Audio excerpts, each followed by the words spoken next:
বাংলাদেশকে $200 কোটি ঋণ দেওয়ার আশ্বাস দিয়েছে বিশ্বব্যাংক।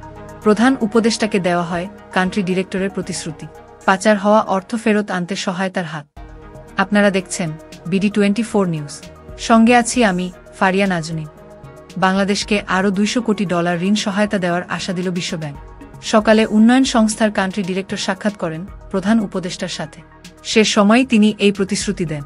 অন্তর্বর্তীকালীন সরকারের আহ্বানে সাড়া দিয়ে বাংলাদেশ থেকে পাচার হওয়া অর্থ ফিরিয়ে আনতে সহায়তা করার কথাও হয়েছে। কাল সকাল 11:30টায় প্রধান উপদেষ্টার সাথে সাক্ষাৎ করেন বিশ্বব্যাংকের কান্ট্রি ডিরেক্টর। পারস্পরিক আলোচনা উঠে আসে সাম্প্রতিক নানান বিষয়।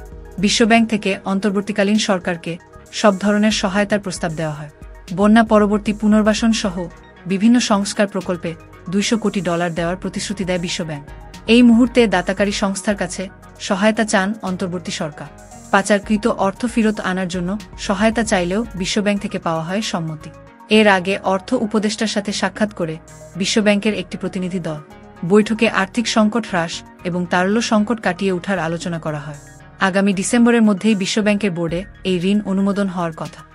শর্তগুলো তো এইড যখন আসবে বা এসে আসবে, এর আগে আমাদের কতগুলো অ্যাকশন নিতে হবে, তাই না?